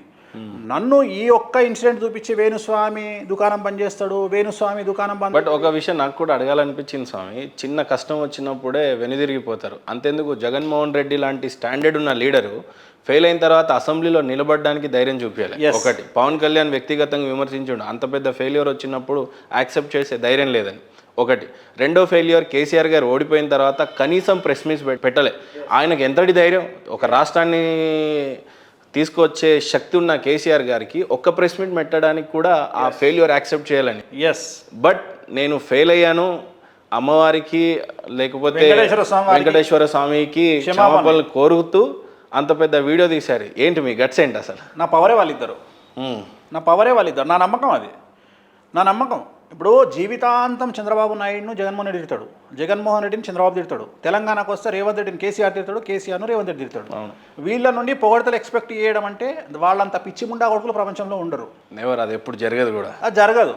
అట్లనే నన్ను విమర్శించే వాళ్ళు ఎప్పుడు నన్ను విమర్శిస్తారు కదా. చిన్న వ్యక్తి, నా అన్వేష్ అనే వ్యక్తిని మీరు ఆ ముండా కొడుకు అది అని నేను అనడానికి అనలేదు. గల అది కారణం? మన ఇంటర్వ్యూలో మిస్టేక్ జరిగింది ఏంటంటే, అది మన ఇంటర్వ్యూలో తను ఎవరు నన్ను ఇంటర్వ్యూ చేసింది కిషోర్. తన ప్రాబ్లం ఏమైందంటే, నేను తిట్టింది ఎవరిని అనుకుంటారు ఆ రోజు, ఆ, ఆస్ట్రేలియా మనిషిని తిట్టిన. అది మిస్టేక్ అయింది. అది నేను అసలు ఆ నాన్వేష్ అనే వ్యక్తి నాకు పరిచయం కూడా లేడండి పాపం. అయ్యో ఆయన చాలా బాధ. నాకు తెలియదు ఆయన ఎవరో కూడా. వాస్తవంగా నాన్వేష్ అనే వ్యక్తి నాకు తెలియదు. ఈ మధ్యన ఎవరో నాన్వేష్తో పాటు ఇంకెవరో ఇద్దరు కొట్టుకుంటుంటే ఈ నాన్వేష్ ఎవరు అని చూసిన నేను.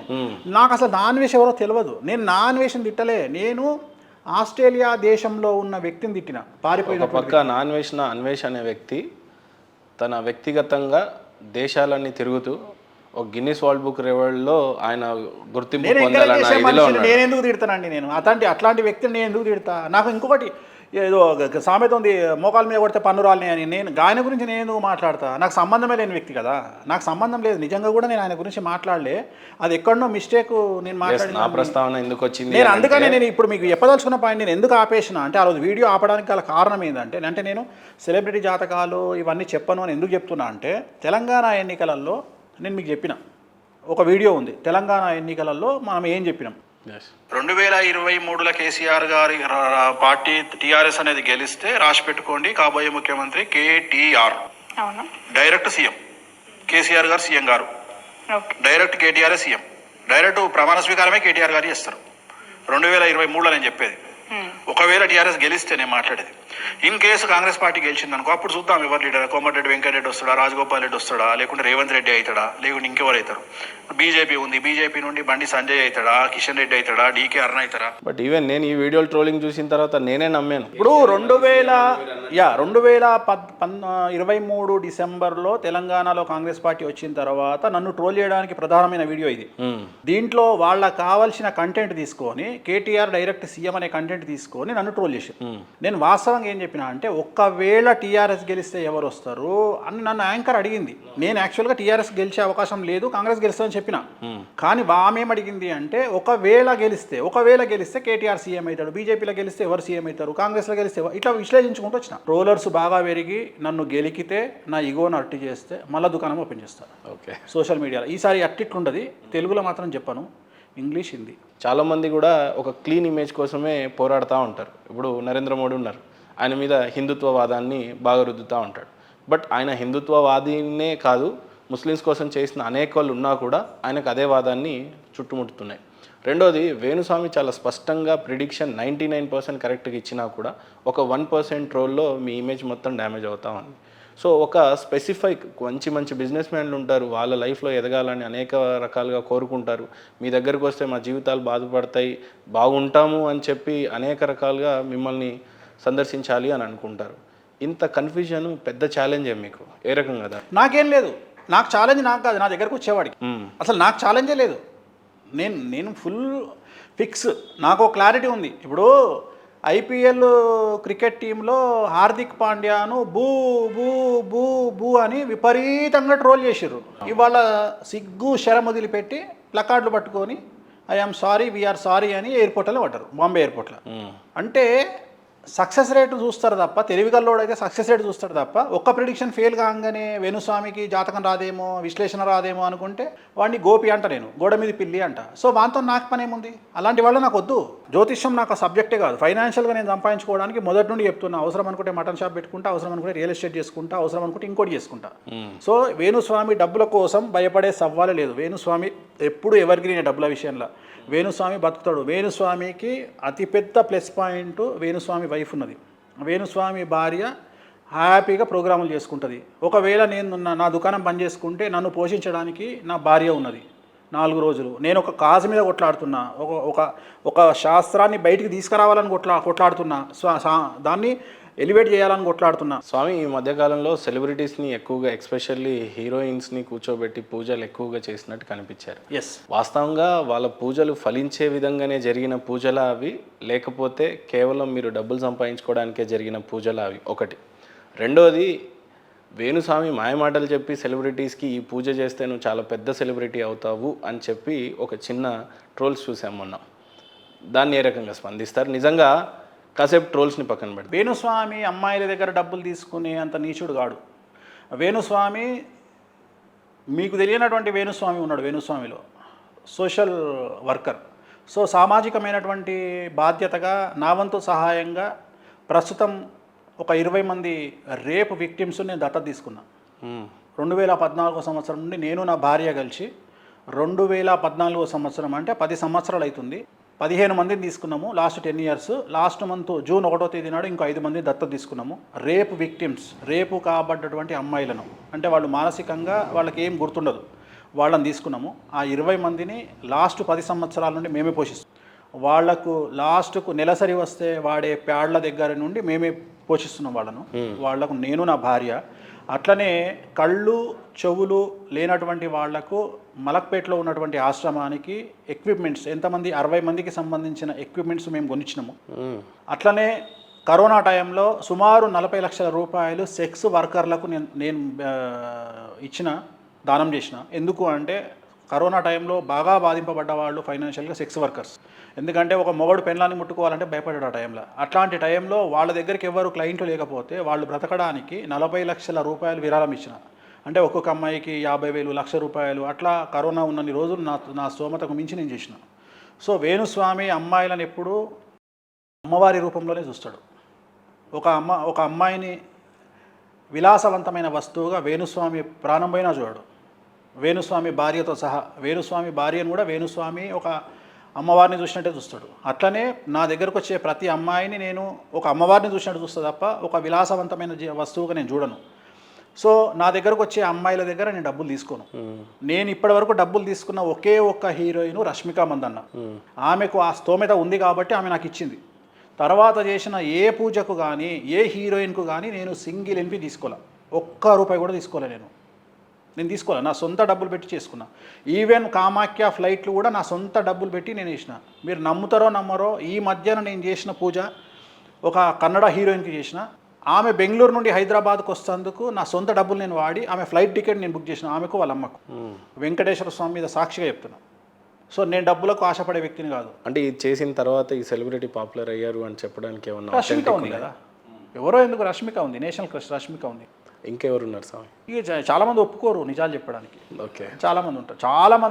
సినిమా ఇండస్ట్రీ, పొలిటికల్ గోప్యంగానే ఎక్కువ గోప్యంగా జరుగుతాయి. ఎవరన్నా చెప్పమంటే చెప్తాం బయటికి, లేకపోతే నాకేం అవసరం. ఇప్పుడు నాకు వచ్చేదేముంది, వాళ్ళు మా గురించి చెప్పండి అంటే చెప్తాం. అంటే ఏమైపోయిందంటే, మీకు గుర్తుందో గుర్తు లేదో, నేను ఒక ఇన్సిడెంట్ చెప్తా. లేటెస్ట్గా జరిగింది 15 days back. DK Shivakumar press meet పెట్టి ఒక మాట చెప్పిండు, మా మీద క్షుద్ర పూజలు జరుగుతున్నాయి కేరళలో అని. మన లేటెస్ట్గా 15 రోజుల కింద ప్రెస్ మీట్లో ఆయనను దించడానికి, సిద్ధరామయ్యను దించడానికి, ఈయనను దించడానికి 15 రోజుల కింద కేరళలో బలులు జరుగుతున్నాయి అని చెప్పి స్టేట్మెంట్ ఇచ్చిండు. సో ఇవాళ ప్రతి దగ్గర బ్లాక్ మ్యాజిక్ జరుగుతున్న సందర్భంలో ప్రతి ఒక్కళ్ళు ప్రొటెక్షన్ కోసం ఏదో ఒక పూజలు చేసుకుంటారు. అలాంటి పూజనే బగాళముఖి. నిజంగా పూజలకి అంత పవర్ ఉంటుందా స్వామి? ఒక ముఖ్యమంత్రిని పడేసే అంత ప్రభుత్వం 100% ఉంటుంది. అది అనుభవించిన వాళ్ళకే తెలుస్తుంది. అవి అనుభవించిన వాళ్ళకే తెలుస్తుంది. ఇప్పుడు దూరం నుండి చూసేటోనికి ఏం అర్థం కాదు. దాంట్లో ఇన్వాల్వ్ అయితే కానీ పక్కవాడికి మనము 10 సలహాలు ఇవ్వచ్చు. మన దగ్గరకు వచ్చినప్పుడు తెలుస్తుంది. మన దగ్గరకు వచ్చినప్పుడు ఇప్పుడు మీరు ఒక మాట అన్నారు, కేసీఆర్ ముఖ్యమంత్రి ఓడిపోయినప్పుడు బయటికి రాలేదు అని, జగన్మోహన్ రెడ్డి ఓడిపోయిన బయటికి రాలేదని. నిజమే. మీరు ఓడిపోయిన దాని గురించి నేను చెప్తా మీకు. నాకు చాలా దగ్గరైనటువంటి ఒక ఎమ్మెల్యే ఓడిపోతే వాళ్ళ 2 పిల్లలు, ఆయన 3 అపోలో హాస్పిటల్లో న్యూరో వార్డులో పండుకున్నారు. 15 రోజులు డిప్రెషన్లోకి పోయారు. ఎందుకు అంటే ఇంటి ముందర జనాలు లేరు, గన్మెన్ లేరు. ఆ పిల్లలు హాస్పిటల్, కాలేజీకి పోయినా, స్కూల్కి పోయినా గన్మెన్లు వచ్చేది ఎంబడి. వాళ్ళు కూడా డిప్రెషన్లోకి పోయారు. ఆంధ్రప్రదేశ్లో 2014లో ఓడిపోయినప్పుడు ఒక మినిస్టర్గా పనిచేసిన వ్యక్తి ఓడిపోతే ఆయన భార్య నన్ను పిలిచి కౌన్సిలింగ్ ఇవ్వండి మీరు అంటే, నేను ఇంటికి పోయి వారం 4 వారాలు కౌన్సిలింగ్ ఇచ్చి మీకు తిరుగులేదు, మళ్ళీ మీరు మినిస్టర్ అవుతారు అని చెప్పిన. నేను చెప్తే బయటకు వచ్చిండు ఆయన. అంటే డిప్రెషన్ నుండి బయటకు వచ్చి మినిస్టర్ అయ్యిండు. కానీ మినిస్టర్ అయిన తెల్లారుని మన ఫోన్ ఎత్తుడు మానేసి. అట్లాంటివి కూడా జరిగినాయి. సో ఇప్పుడు కూడా ఉన్నాడు. ఇప్పుడు ఒక మినిస్టర్ ఉన్నాడు తెలుగుదేశంలో కూడా. ఇప్పుడు ఒక మినిస్టర్ ఉన్నాడు. సో మనల్ని ఎప్పుడు పడితే అప్పుడు మాట్లాడే వాళ్ళు మనకు ఏ సెకండ్ రాత్రి 12 గంటలకు కూడా అందుబాటులో మనకు ఫోన్ చేసి మనతో మాట్లాడి సహాయం పొందిన వాళ్ళు ఇవాళ మినిస్టర్ కాగా నేను కంగ్రాచులేషన్స్ అని మెసేజ్ పెట్టిన, రిప్లై ఇవ్వలే ఈ రోజు వరకు. ఏది ప్రమాణ స్వీకారమైన రోజు నుండి ఈ రోజు వరకు నాకు రిప్లై రాలే ఆయన దగ్గర నుండి. నేను వాట్సాప్లో మెసేజ్ పెట్టిన, సార్ కంగ్రాచులేషన్స్ సార్ అని. ఆ ఇంట్లో నేను పూజ చేసిన ఆయన రాజయోగం కోసం, నాకు ఇంతవరకు మెసేజ్ రాలే. సో ఇట్లాంటి వాళ్ళు నా లైఫ్లో చాలామంది ఉంటారు. ఇంతకంటే గొప్ప విషయాలా ఈ ట్రోలర్స్? ఇంతకంటే గొప్ప విషయాలా? వ్యక్తిగతంగా మనం చేసి కూడా చాలా ఉంటాయి, అట్లా మర్చిపోయిన వాళ్ళు చాలామంది ఉంటారు. సో నా బాధ్యత ఇక్కడ నుండి వాళ్ళు నా మెట్లు దిగి బయటికి వెళ్ళిపోయారు ఆఫీస్ మెట్లు అంతవరకే. తర్వాత వాళ్ళు నన్ను తిట్టుకున్నా నేను పట్టించుకోను, ఎందుకంటే అవన్నీ జాతకంలో భాగంగా అనుకుంటా నేను. ఈ రోజులలో 80% ఏ ఫ్యామిలీని టచ్ చేసినా కూడా అప్పులు ఎక్కువ ఉంటాయి, కష్టాలు ఎక్కువ ఉంటాయి, చేతికి వచ్చిన కొడుకులకు ఉద్యోగాలు రావు, పెళ్ళిళ్ళు జరుగుతూ ఉండవు, అనేక రకమైన సంఘటనలు ఎదురవుతూ ఉంటాయి. అలాంటి వారికి వేణుస్వామి ఇచ్చే అడ్వైస్ ఏంటి అంటే ఏం చెప్తారు? నేను చెప్పేది ఒకటే, 100 మంది నమ్ముకునే బదులు ₹1,00,00,000 నమ్ముకోండి. కష్టపడి ₹1,00,00,000 మీ దగ్గర పెట్టుకోండి. ఈ 100 మంది కాదు 1000 మంది సమానం మీ ₹1,00,00,000. మీకు ఏ కష్టం వచ్చినా ఈ డబ్బు తీరుస్తుంది. నేను ఒకటే చెప్తా, కొంతమంది దొంగనా కొడుకులు సమాజంలో ఉన్నారు, డబ్బు కంటే ప్రేమ గొప్పది అని చెప్పే దొంగనా కొడుకులు. నేను ఒకటే స్టేట్మెంట్ చెప్తున్నా, నిజంగానే మీరు ప్రేమ గొప్పది అనుకుంటే హోటల్ మీ అమ్మనో మీ చెల్లెనో మీ అక్కనో హాస్పిటల్ అడ్మిట్ చేసి డబ్బులు కట్టకుండా వానికి కావలించుకొని ప్రేమ చూపియ్యరు హోటళ్ళ మేనేజర్కు లేకపోతే హాస్పిటల్ మేనేజర్కు. వాడు యాక్సెప్ట్ చేస్తాడా ప్రేమ గొప్పదని? డబ్బులు అడుగుతాడా ప్రేమ గొప్పది అంటాడా? డబ్బులే కావాలి కదా అంటాడు కదా.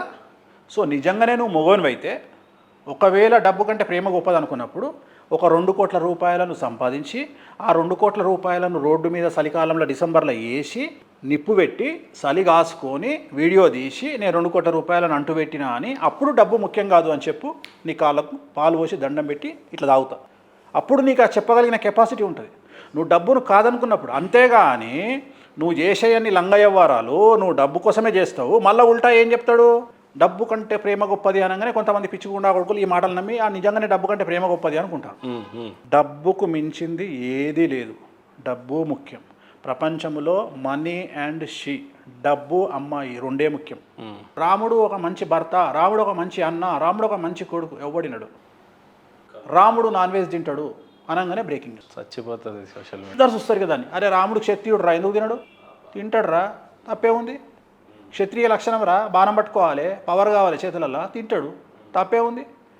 కానీ అట్లా కాదు కదా. సో ఇట్లా వ్యతిరేకం పోతాయి. ఇప్పుడు గ్రహణం నాడు ఆ సమోసా తెచ్చుకొని తినగానే కెమెరాలన్నీ మన చుట్టూ చేరుతాయి. ఇది ఒక ఫ్యాషన్ అయిపోయింది. నేను అందుకనే సమాజానికి విరుద్ధంగా పోతే సెలబ్రిటీ అవుతారు. సెలబ్రిటీ కాగానే వీళ్ళు ఏమనుకుంటారో దాన్ని మెయింటైన్ చేయగలగాలి కదా.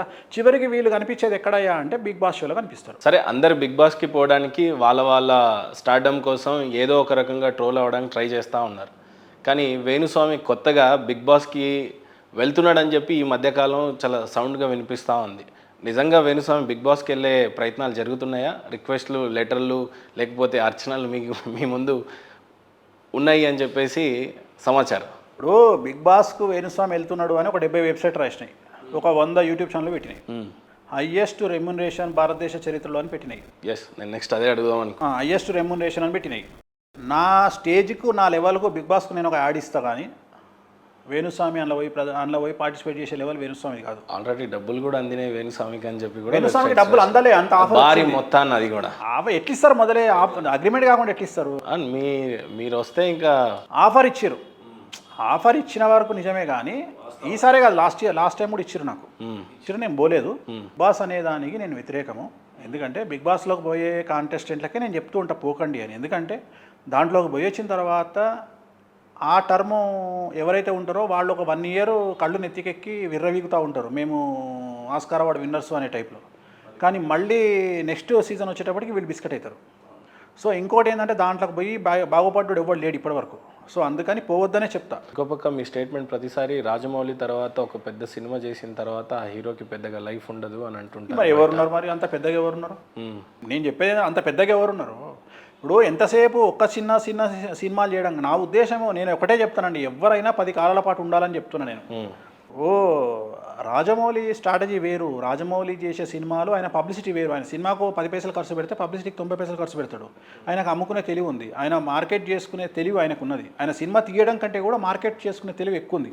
సో ఆయన చేసే సినిమాలు అట్లనే ఉంటాయి. సో ఆయన సినిమాల్లో యాక్టింగ్ చేసినటువంటి వాళ్ళు, నేను ఏదైనా ఒకటి గుర్తుపెట్టుకోండి, జాతక ప్రకారం మాట్లాడతా తప్ప వ్యక్తిగతమైనటువంటి అంశాల జోలికి నేను వెళ్ళను. ఒక వ్యక్తిని విమర్శ నేను చెయ్యను. ఆ జాతకాన్ని బేస్ చేసుకునే ఎవరి గురించి మాట్లాడినా మాట్లాడతా. బట్ ఒక ప్రశ్న సూటిగా స్వామి, సాత్వికంగా ఉన్న మనుషుల గురించి జాతకాలు చెప్తాడు వేణుస్వామి, కానీ కొద్దిగా పవర్ఫుల్ ఉన్న వ్యక్తులు అని అంటే అసౌద్దీన్ ఓవైసీ లాంటి పేర్లను కానీ వాళ్ళ జాతకాల గురించి కానీ వేణుస్వామి ఎప్పుడూ మాట్లాడాడు. కారణం వాళ్ళు మతం వేరే కావచ్చు, ఇక్కడ మనం ఏదో ఆరోపణలు చేయాలి సెన్సేషన్ కోసం కాదు కానీ, బట్ మీ జాతక ప్రకారంగా ఈ కులం ఈ మతం వాళ్ళకే చెందుతుందా, వాళ్ళకి చెందదా? అందరికీ ఉంటుంది. నా దగ్గరికి క్రిస్టియన్స్ వస్తారు, ముస్లిమ్స్ వస్తారు. మరి ఎందుకో ఎప్పుడు అక్బరుద్దీన్ ఓవైసీ కానీ అసదుద్దీన్ ఓవైసీ ప్రస్తావన రాలేదు మీ దగ్గర? చెప్పాలనుకోలేదు నేను ఎప్పుడు. అంటే వాళ్ళకి అంత ఇంపార్టెన్స్ ఇవ్వాలని నేను అనుకోలేదు. నా దృష్టిలో వాళ్ళకి ఇంపార్టెన్స్ లేదు, మీ దృష్టిలో ఇంపార్టెన్స్ ఉందేమో. కారణం ఎందుకు? పవర్ఫుల్ అని మీరు అనుకుంటారు, నేను అనుకోవట్లా. ఒకప్పుడు వాళ్ళు హైదరాబాద్లో పవర్ఫుల్, ఇప్పుడు మన దగ్గర గొల్లోలు గౌన్లోలు పవర్ఫుల్ చార్మినార్లో ఒకప్పుడు. అందుకే మరి మాధవి గారు ఓడిపోయారా?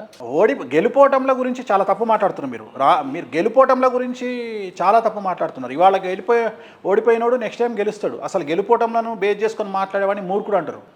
చంద్రబాబు నాయుడు 6 నెలల కింద జైలుకు పోయినప్పుడు దుకాణం బంద్ అయింది అనుకున్నారు, ఇవాళ సీఎం అయ్యిండు. ఇప్పుడు జగన్మోహన్ రెడ్డి ఓడిపోయిండు, జగన్మోహన్ రెడ్డి దుకాణం బంద్ అయినట్ట. ఇప్పుడు ఇక్కడ తెలంగాణలో కేసీఆర్ ఓడిపోయిండు, కేసీఆర్ దుకాణం బంద్ అయినట్ట. హిందూ మూలముగా ఒక స్టేట్మెంట్ ఇస్తున్నా. భారతదేశంలో ఎలక్షన్ల వల్ల, సార్వత్రిక ఎన్నికలు, తెలుగు రాష్ట్రాల ఎన్నికల వల్ల బాగుపడ్డటువంటి వ్యక్తులు నలుగురు. దేశవ్యాప్తంగా నెంబర్ 1 అదృష్టవంతుడు రాహుల్ గాంధీ. ఏ రకంగా ఉంటారు చెప్తా. Number 2 KCR, number 3 Jaganmohan Reddy, number 4 Venu Swamy. కొద్దిగా క్లుప్తంగా చెప్తారా? ఎస్, తప్పకుండా చెప్తా. ఓడిపోయినటువంటి వ్యక్తి ఎవరు? రాహుల్ గాంధీ చెప్పిన. ఆయన అదృష్టవంతుడు. 2025 ఏప్రిల్ తర్వాత తెలుస్తుంది ఆయన అదృష్టమైందో. గవర్నమెంట్ పడిపోతుంది వచ్చే సంవత్సరం ఏప్రిల్ తర్వాత తెలుస్తుంది. జగన్మోహన్ రెడ్డి ఓడిపోయిండు, ఆయన అదృష్టమైందో 2025 ఏప్రిల్ తర్వాత తెలుస్తుంది. 25 ఏప్రిల్ తర్వాత 2025 24 ఏప్రిల్ తర్వాత తెలుస్తుంది ఆయన అదృష్టవంతుడా దురదృష్టవంతుడా. అట్లనే కేసీఆర్ ఓడిపోయింది తెలంగాణలో. కేసీఆర్ అదృష్టవంతుడా దురదృష్టవంతుడా అనేది 2024 ఏప్రిల్ తర్వాత తెలుస్తుంది. 2025 ఏప్రిల్ తర్వాత. అందరికీ 25 ఏప్రిలే. ఈ ముగ్గురు అదృష్టవంతులు, రైట్. తెలుగుదేశం పార్టీ గెలవడం వల్ల, వైసీపీ ఓడిపోవడం వల్ల ఈ పార్టీలకు సంబంధం లేకుండా లాభపడ్డ వ్యక్తి ఒక వేణుస్వామి. ఎందుకంటే ఒక 300 కోట్ల నుండి 400 కోట్ల రూపాయల పబ్లిసిటీ వేణుస్వామికి ఫ్రీగా ఇచ్చారు సోషల్ మీడియా.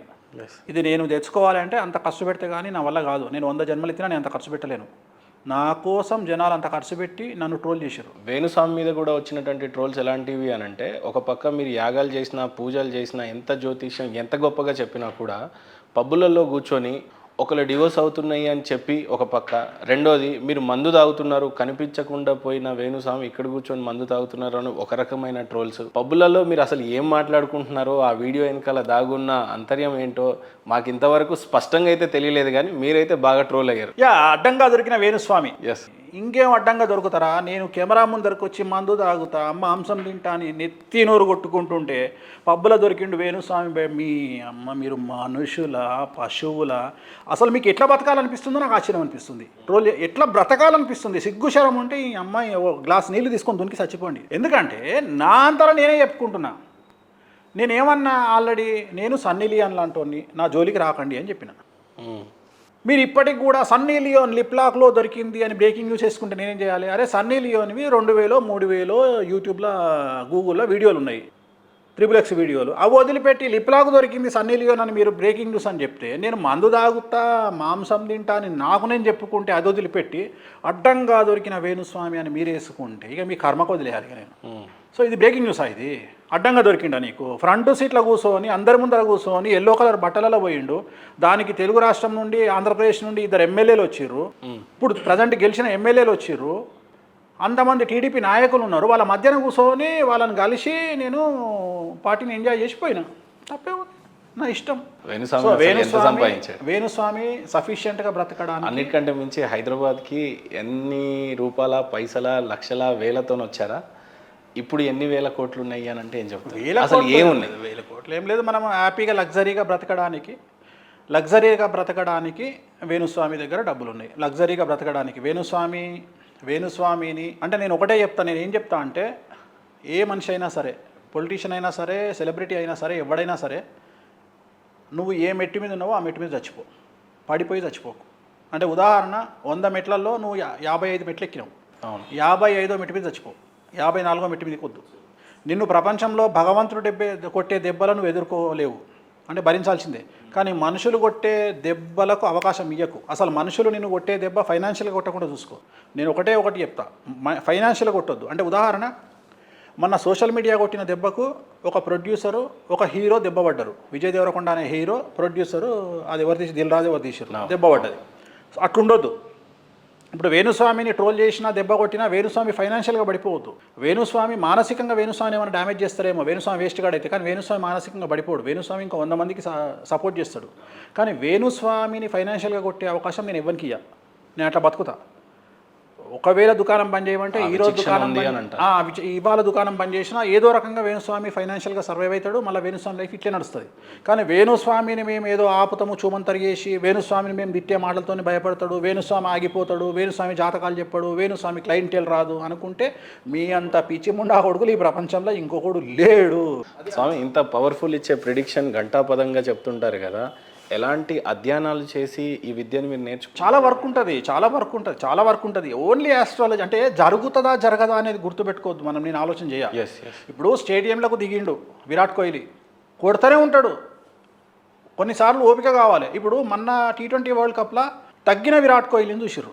రవి శాస్త్రి అడిగిండు, విరాట్ కోహ్లీ గారు మిమ్మల్ని ఇంతవరకు చూడనటువంటి పాత్రలో మిమ్మల్ని చూసినాం, మనకు ఉండేదే 20 ఓవర్లు, విరాట్ కోహ్లీ ఆడింది 59 బాళ్ళు, కొట్టింది 72 రన్లు, బాల్కో రన్ తీసాడు.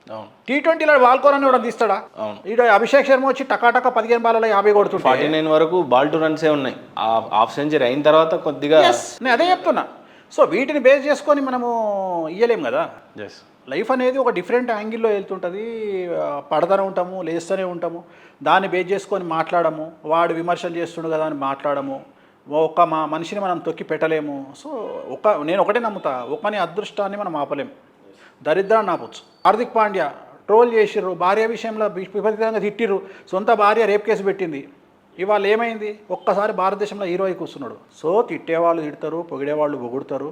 మనకంటూ ఓన్ క్లయింటేల్ ఉండి మనల్ని నమ్ముకునే వాళ్ళు, మన వర్త్ను గుర్తించే వాళ్ళు ఉన్నంతకాలం మనకు ప్రాబ్లం లేదు. సో నాకంటూ ఓన్గా ఒక 100% తీసుకుంటే ఒక 60% జనాలు తెలుగు రాష్ట్రాల్లో నన్ను నమ్ముతారు, 40% నన్ను నమ్మరు. నమ్మనంత మాత్రం నాకు వచ్చేది ఏం లేదు. స్వామి, ఈ ప్రశ్న నేను మనసులో సంధించినప్పుడు ఈ ప్రశ్నకి జవాబు వేణుస్వామి గారు చెప్తేనే బాగుంటుంది అని చాలా అడ్మైర్ చేసి అడుగుతున్న ప్రశ్న. బేసిక్గా మనిషి అనేవాడు పుడతాడు, పుట్టిన తర్వాత కష్టాలు అనుభవిస్తాడు, సక్సెస్ అనుభవిస్తాడు, ఫెయిల్యూర్ అనుభవిస్తాడు, అన్ని దరిద్రాన్ని చూస్తాడు, సుఖాన్ని చూస్తాడు, అదృష్టాలను చూస్తాడు, చచ్చిపోతాడు.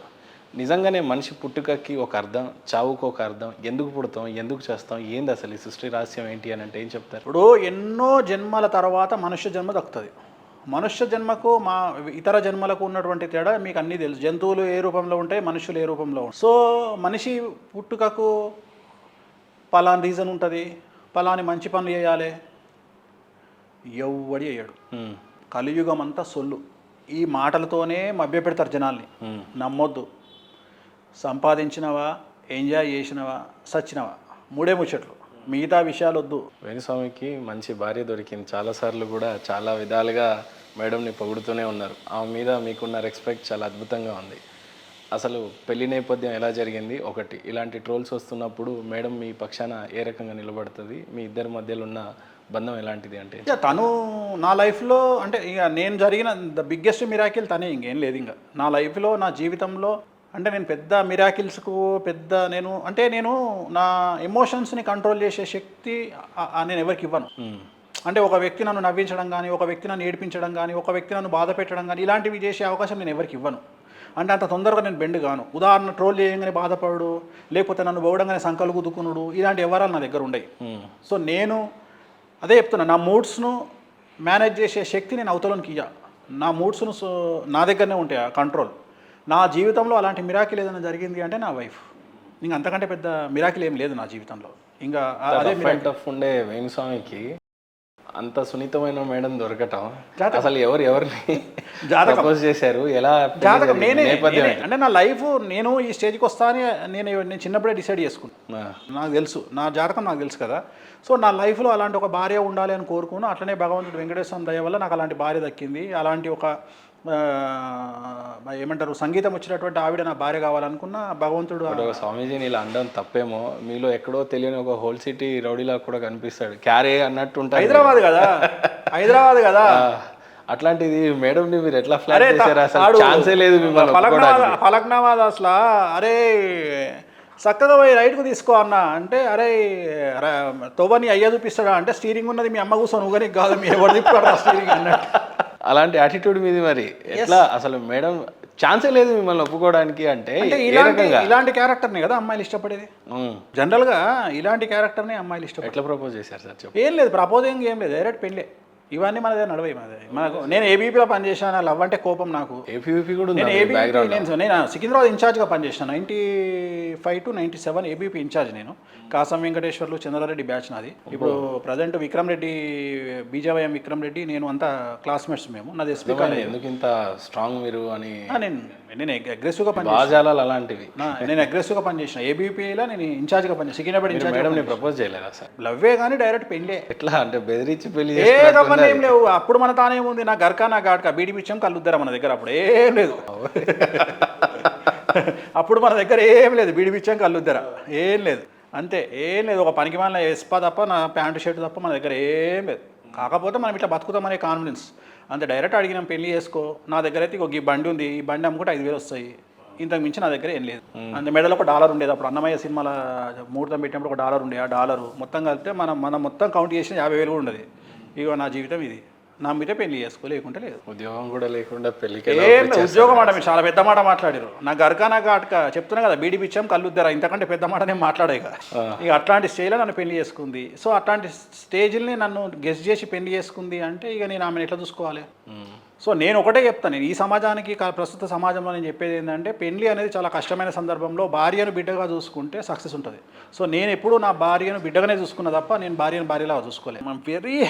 I'm very happy. నా జీవితంలో నేను నా 15-20 ఏళ్ళ సర్వీస్లో మిమ్మల్ని చాలా తక్కువ అంచనా వేసినా, బట్ మీరు ఖతర్నాక్ తెలియరు. మీరు ఖతర్నాక్ తెలియరు. మీరు అడిగిన ప్రశ్నలు అబ్బో మామూలుగా లేవు.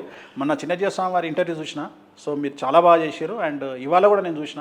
Extremely good. I'm very happy. అంటే ఒక సాటిస్ఫాక్షన్ ఉంది. జనరల్గా నాకు పెద్ద విషయం ఏం లేదు. మీరు అబ్జర్వ్ చేసి ఉంటారు, నేను వచ్చి కూర్చొని ఎక్కడ కూడా నా దగ్గర పేపర్ పెన్ను కానీ ఏం లేదు. మీరు అబ్జర్వ్ చేసి ఉంటారు. సో ఏ ఇంటర్వ్యూకైనా ఇవాళ వరకు నా జీవితంలో ప్రిపరేషన్ అనేది లేదు. వచ్చి ఇట్లా కూర్చొని ఇట్లా చెప్పేసి వెళ్ళిపోతాను నేను. ఇవాళ కూడా అట్లే చేసిన. బట్ మీరు అడిగింది చాలా చాలా గొప్ప విషయాలు అడిగారు. చాలా అంటే ప్రశ్నలు అడగకుండా చాలా విచిత్రంగా అడుగుతున్నారు. మీరు అడిగే విధానం చాలా కొత్తగా ఉంది. నాకు కొత్తగా ఉంది. అదేదో ఎర్ర లేకుండా మీరు గాలం వేస్తారు, గారం వేసి చేపలు లాగుతారు. మీరు చాలా వెరైటీగా ఉన్నాయి మీ ప్రశ్నలు. Thank you so much sir. ఫైనల్గా అడుగుతున్నాను సార్, 2 తెలుగు రాష్ట్రాలకి వేణుస్వామి తెలియని గడపలే లేవు అన్నంతగా రీచ్ అయ్యారు మీరు. ఈ 2 తెలుగు రాష్ట్రాలకి మంచి గడియలు అంటారు కదా సార్. ఇప్పుడు ఈ పూజలు జరుగుతూ ఉన్నాయి, శ్రావణ మాసం వస్తుంది, ఆషాఢం అమ్మవారి బోనాలతో స్టార్ట్ అయింది. సో మీరిచ్చే మంచి మెసేజ్, డబ్బు కావాలన్నా, సక్సెస్ కావాలన్నా, రాజయోగం కావాలన్నా, రాజభోగం కావాలన్నా వెంకటేశ్వర స్వామిని పూజించండి. బస్ ఇంతకంటే ఏం చెప్పేది లేదు. ఫైనల్గా వేణుస్వామి గారి జీవిత లక్ష్యం ఏంటి సార్? ఏం లేదు, జాతకం ఎట్లుంటే అట్లా తీసుకెళ్తుంది, అంతే ఏం లేదు. ఎందుకంటే అందరి జాతకాలని చూసే నేను జాతకాన్ని నమ్ముతా తప్ప, నెత్తిలో గ్రహాలను నమ్ముతా తప్ప, వ్యక్తిగతంగా నేను అది పొడుస్తా ఇది పొడుస్తా అని నేను అనుకోను.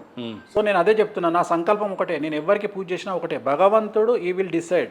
ఏం కావాలి అనేది మనల్ని పుట్టించిన భగవంతుడికి మనకంటే చాలా బాగా తెలుసు. ఏం కావాలనో ఆయన డిసైడ్ చేస్తాడు. ఇక్కడ ఫెయిల్యూర్ వచ్చింది కదా, ఇది నేను చేసిన తప్పు, దేవుడు చేసిన తప్పు కాదు. ఏది జరగాలనో ఆయనే డిసైడ్ చేస్తాడు. దీనివల్ల ఇంకేదో లింక్ పెట్టి ఇంకెక్కడికో లీడ్ తీస్తాడు. సో ఇవాళ వేణుస్వామి ప్రిడిక్షన్ తప్పయింది అంటే ఇక్కడ నుండి వేణుస్వామిని ఇంకే దగ్గరకో టర్న్ చేయడానికి దేవుడు ఆడుతున్న గేమ్ ఇది వెంకటేశ్వర స్వామి. సో అదే నమ్ముతా, 100% నమ్ముతా. చెడులో కూడా ఆయనే నమ్ముతా, మంచిలో కూడా ఆయనే నమ్ముతా తప్ప ఓన్గా నేనేదో పీకుతా, నేనేదో చేస్తా అనే టైపు నేను ఆలోచించను. వెంకటేశ్వర స్వామి ఎట్లా తీసుకపోతే అట్లనే వెళ్తా. నా లైఫ్ అట్లనే డిజైన్ చేయబడ్డది, అంతే. So super. వేణుస్వామి గారి లక్ష్యం గురించి అడిగితే దేవుడి మీదనే పూర్తి క్రెడిట్ ఇచ్చారు. ఖచ్చితంగా చాలా చిన్నవాడినైనా కూడా సార్ ఏ ఆశయం కోసం అయితే పనిచేస్తున్నారు, ఏ లక్ష్యం దిశగా మీరు వెళ్ళాలనుకుంటున్నారో, స్వామిగా మీరున్నా నేను చాలా చిన్నవాడిని మీ ముందు, బట్ అవన్నీ సిద్ధింపజేయాలని మనస్ఫూర్తిగా కోరుకుంటూ విలువైన మీ సమయాన్ని మాకు ఇచ్చినందుకు thank you so much sir. ఓం నమో వెంకటేశాయ. ఓం నమో వెంకటేశాయ. Thank you sir.